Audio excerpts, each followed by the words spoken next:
Ok, donc dans cette vidéo, on va voir ce que j'ai appris après avoir généré 1,8 million d'euros en un an avec des formations en ligne. Donc bien évidemment, c'est des formations en ligne de mes clients. J'ai mis quelques dashboards, quelques résultats clients.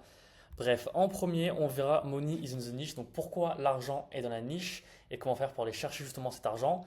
En deux, on verra comment choisir la bonne cible pour éviter de recevoir des C trop chers. On en a constamment des C trop chers, bien évidemment. Mais le but, c'est d'en avoir le moins possible. En 3, on va tester rapidement. En 4, on va voir pourquoi c'est important que tu sois ta propre étude de cas. Et en 5, on va voir pourquoi il faut prioriser la qualité sur la quantité. Alors, le premier point par rapport aux niches, c'est surtout ne surtout pas être broad, pardon. Vraiment, plus vous allez être spécifique, plus vous allez gagner d'argent. C'est-à-dire que les personnes qui ont un message du style gagner de l'argent en ligne, c'est très vaste, ça va attirer n'importe qui, ça va attirer plein de mineurs, ils n'ont pas d'argent, ça sert à rien. Après, on est un peu plus spécifique, vivre de sa passion, même si ça reste très large. Après, on a par exemple créé une formation en ligne, puis vendre des coachings high ticket pour des blablabla. Donc là, plus ça devient spécifique, moins bien évidemment on est broad, plus on peut se permettre de vendre cher. Donc ce qu'il faut comprendre, c'est que le 1% paye très très très bien. Et en gros, ce qu'on va venir chercher en faisant une formation et surtout, soit en faire beaucoup d'argent, parce que du coup, faire 1,8 million d'euros en un an, c'est bien. C'est plus facile à faire quand on vend des programmes à 1500, 2000, 3000 euros qu'en vendant des petits produits à 200, 300, 500 euros. Ok. Donc le 1%, il paye très bien. Et nous, on va venir cibler ce 1%, ce top 1%. On ne veut pas le 99% des gens qui n'ont pas vraiment d'argent, qui sont indécis, qui n'ont pas vraiment de problématiques. Et en gros, plus la douleur aussi va être spécifique, c'est pour ça qu'il ne faut surtout pas être broad. Plus on est spécifique, plus on s'attaque à des personnes qui ont une douleur spécifique, plus on va pouvoir régler leurs problèmes de manière spécifique et ils trouveront pas ailleurs sur le marché, plus on va pouvoir se permettre de vendre cher. Si vous résolvez une problématique qui est vraiment spécifique à une personne et qu'elle trouve une solution nulle part ailleurs et qu'elle a absolument besoin de cette solution parce que la douleur elle est énorme et que vous êtes à 5, 6, 7 000 euros, elle sera obligée de les payer ces 5, 6, 7 000 euros. Autrement, son problème ne sera pas résolu. Alors je sais que dire ça de manière théorique, c'est facile, mais après mettre en place, c'est un peu plus compliqué, bien évidemment. Il faut bien trouver sa niche, mais n'ayez pas peur de passer beaucoup, beaucoup, beaucoup de temps pour trouver votre niche. Également, du coup, ce qu'il faut comprendre, c'est qu'il faut être vraiment résilient. C'est-à-dire, là, j'ai mis un cas avec deux solutions. Vous avez un produit spécifique. Vous pouvez soit vendre à 1000, soit vendre par exemple à 3500. Donc, on vend beaucoup plus cher. On va dire que vous vendez par sales call, via sales, sales call, bref, bon, un funnel assez lambda, on va dire, ou même webinar, bref. Et donc, vous avez 100 appels. Sur 100 appels, vous avez, avec le produit à 1000 euros, vous avez un taux de closing qui est par exemple de 30%.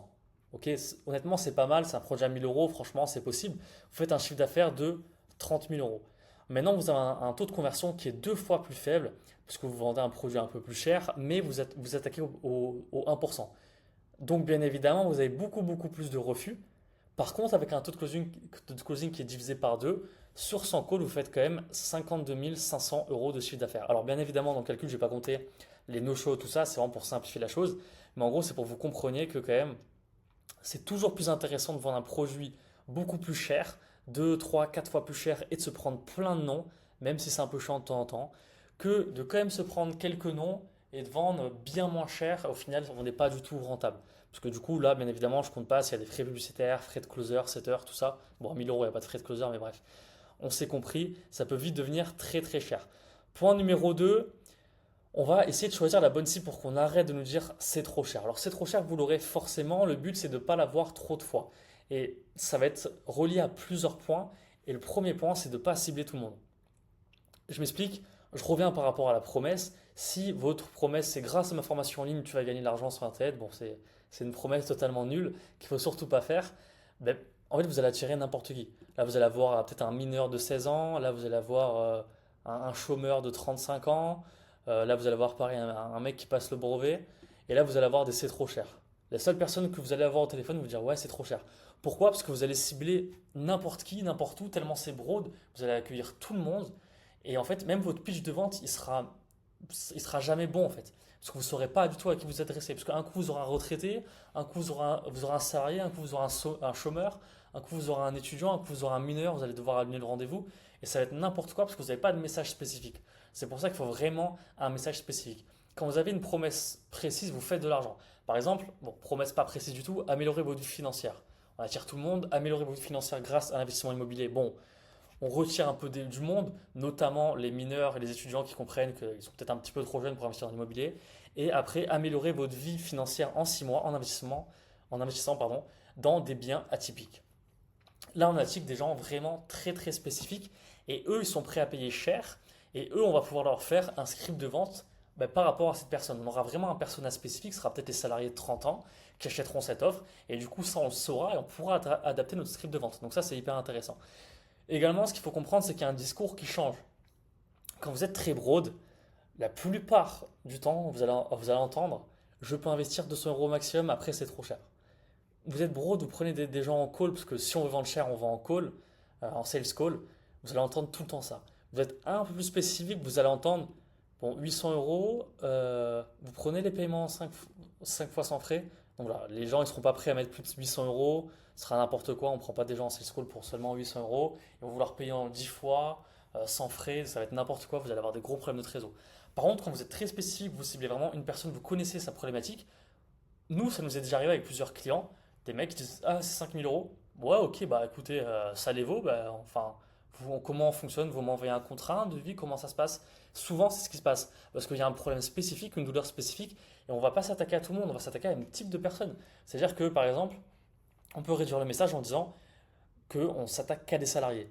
Donc ouais, on peut dire ouais, mais putain, on divise le marché par deux parce qu'on s'attaque à des salariés. Ouais, mais on s'attaque à une cible par exemple qui a de l'argent, qui a une vraie douleur. Peut-être que les personnes ne sont pas épanouies dans leur taf et du coup leur douleur elle est 10 fois plus grosse. Ils ont l'impression de passer à côté de leur vie.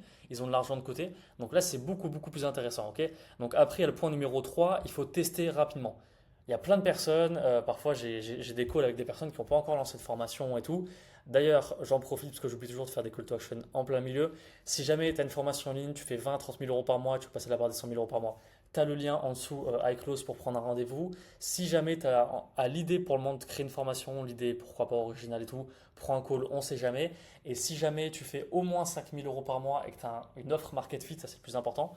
Les personnes qui ont une idée, on les prend quasiment jamais en fait, c'est une idée révolutionnaire encore. Si tu fais déjà 5 000 euros par mois, que tu as un produit market fit, que tu as des ventes de manière régulière et que tu veux mettre en place un tunnel de vente, tu veux aller plus loin, tu veux scaler à au moins 50 000 euros par mois, dans ton cas, si tu commences à 5K, prends un appel directement et on échangera, tu échangeras directement avec moi, je ferai une petite analyse de ton écosystème. Bref, il y a un truc qui est important quand j'ai des calls, ça m'est déjà arrivé d'avoir des calls, maintenant c'est moins fréquent quand même, mais ça arrive de temps en temps, avec des personnes qui n'ont pas encore lancé de formation en ligne. Et en fait, ils se posent mais 20 millions de questions. Comment je vais la vendre? Et si personne achète? Je vais me faire juger, mais quel logiciel je vais utiliser? En fait, ils se posent tellement de questions que ça avance pas. La dernière fois, j'étais en call avec une personne qui m'a dit que ça faisait 1 an qu'elle construisait sa formation en ligne. Alors bon, elle a un emploi en parallèle, bien évidemment, mais ça faisait 1 an. 1 an, c'est 1 an de perdu, 1 an de test, et peut-être qu'il pourrait déjà faire plus de 50 000 euros par mois, mais malheureusement, en fait, il a perdu 1 an. Donc, il y a un truc qui est hyper important, c'est qu'il faut créer avant de vendre. Il y a un truc qu'il faut vraiment arrêter de faire, et c'est relié par rapport au premier point, c'est qu'il faut arrêter de bosser pendant des mois sur un produit, sur une formation, quand vous l'avez pas encore vendu. Vous allez commencer à faire vos tunnels de vente, vous allez faire toutes vos vidéos, vous allez passer des mois, vous allez faire du montage, tout va être parfait. En fait, vous allez faire zéro vente et vous allez être dégoûté. Alors, je ne dis pas que si vous faites ça, vous allez faire zéro vente. Vous pouvez faire ça et faire 10, 15, 20, 30, 50 ventes, bref. C'est possible, ouais. Mais dans la plupart des cas, en fait, vous ne savez pas parce que vous n'avez pas testé votre message marketing. Vous ne savez même pas avec qui vous adressez, vous ne connaissez pas votre avatar client si vous partez de zéro, hein, bien évidemment. Donc, vous allez taffer comme des malades pendant 3 mois pour faire quoi? Zéro vente et au mieux, vous faites 10, 20 000 euros. Vous allez taffer 3 mois pour faire 20 000 euros en vente de formation en ligne alors que vous pouvez faire beaucoup plus. Donc, honnêtement, ce n'est pas rentable du tout. La bonne solution, c'est de créer une promesse, créer un plan de formation. Et encore, le plan de formation, c'est juste un plan. C'est pas parfaitement structuré avec 20 millions de vidéos et tout. Vous créez une promesse et après vous testez. Juste vous testez. Et vous testez votre promesse, vous commencez à faire du marketing, vous voyez les retours. Si vous avez une base mail, vous commencez à balancer des mails et tout. Et à voir les premiers retours. Éventuellement prendre des sales calls, c'est plus intéressant. Vous avez de la data. Et là, après, vous allez créer une formation et dire ok, là, je fais la pré-vente. Je prends 5-10 personnes à ce prix-là, spécifique. Tu me fais confiance, parfait. Dans 2 semaines, je reviens, j'ai la formation. Et là, pendant 2 semaines, vous êtes à fond.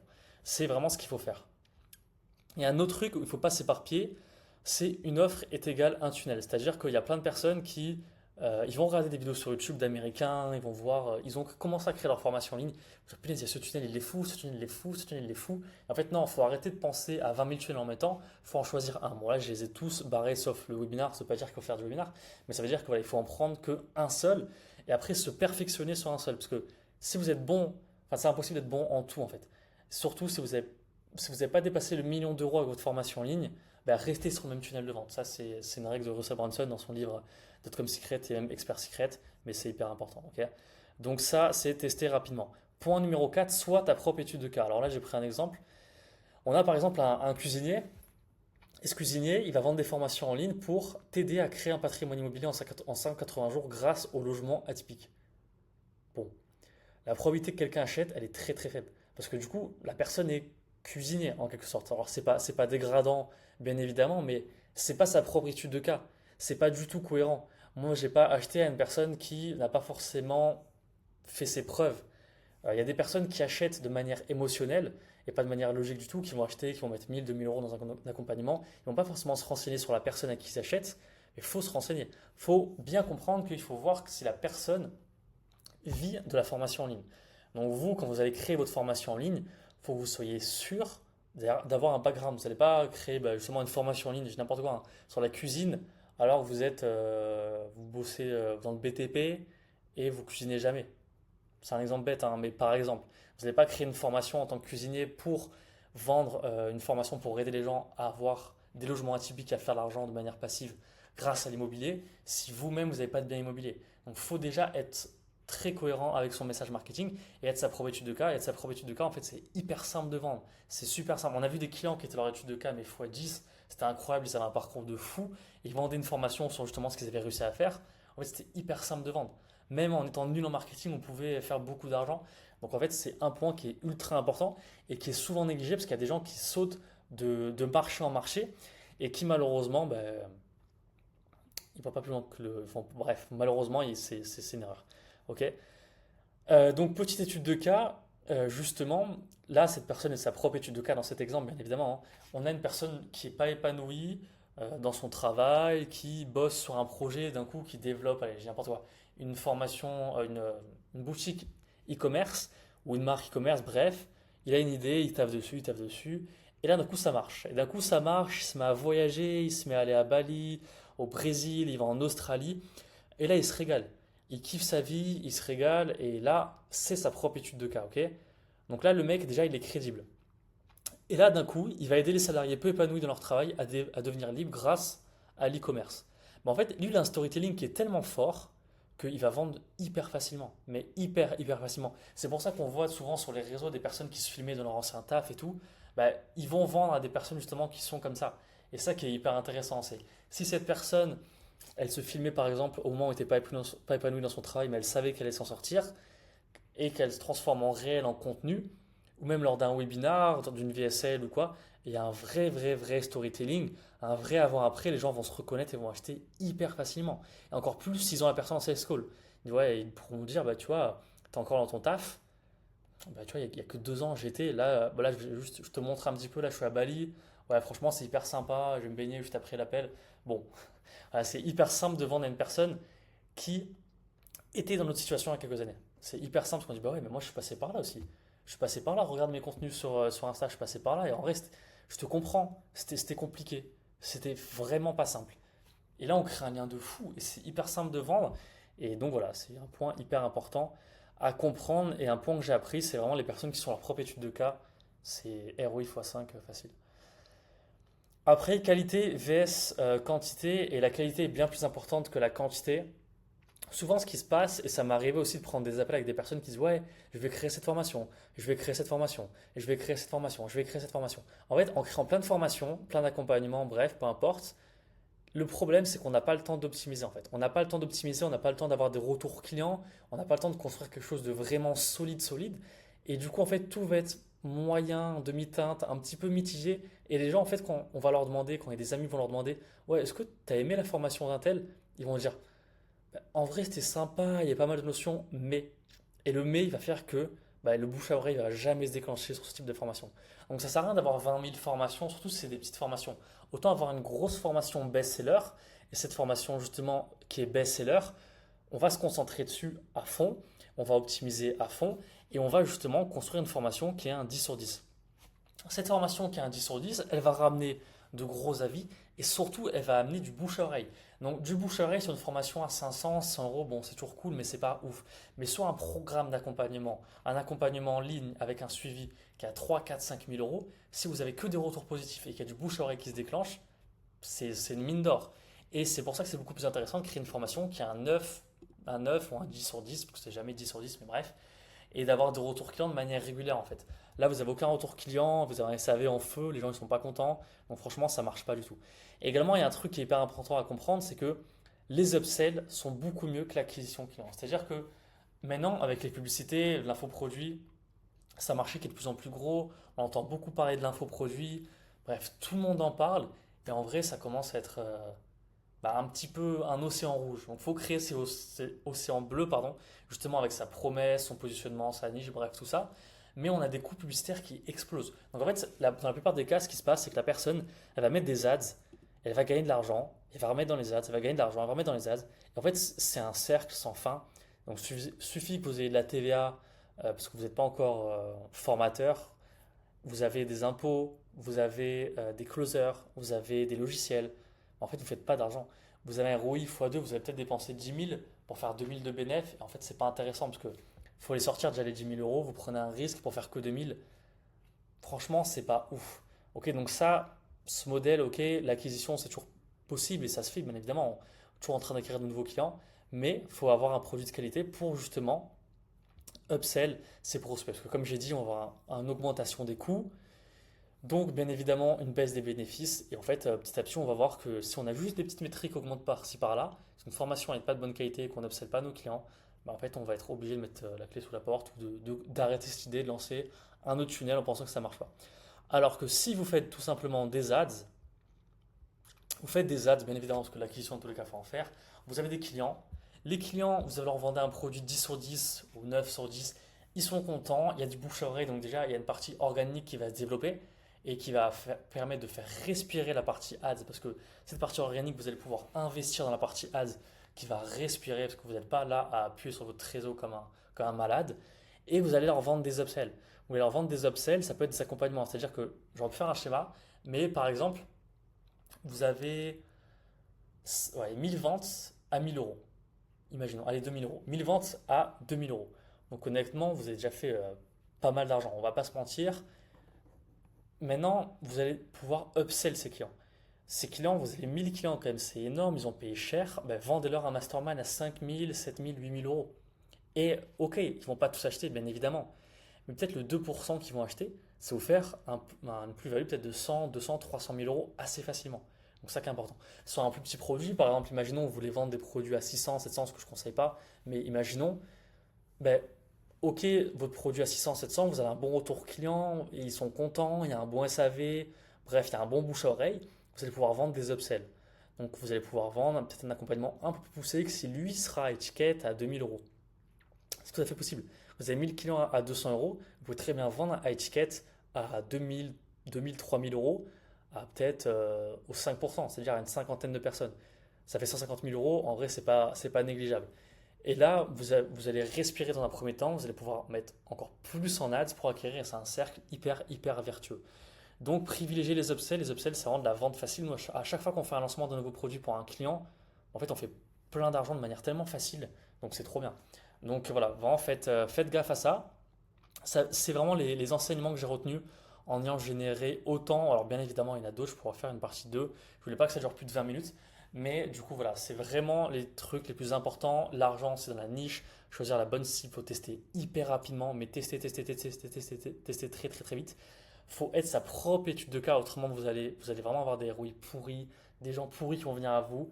Et il faut vraiment avoir un programme de qualité, de très très bonne qualité et upsell les gens à fond.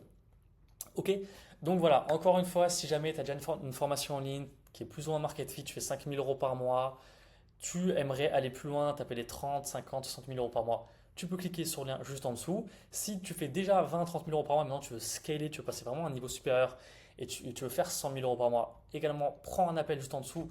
On analysera un petit peu ce que tu fais, ton offre, tout ça. Tu seras en appel directement avec moi. Il n'y a pas de closer, c'est uniquement moi qui prends les appels. Et si jamais, on ne sait jamais, tu as une idée de formation en ligne, tu es au stade où tu as quand même une grosse communauté, il y a une bonne chose à faire, tu penses qu'il y a une bonne chose à faire, prends un appel, on ne sait jamais, et nous on verra potentiellement si on peut bosser avec toi ou pas, tout simplement. Alors, je te souhaite une très bonne soirée, très bonne fin de journée. Ça dépend à quelle heure tu regardes cette vidéo et je te dis à très vite pour une nouvelle vidéo.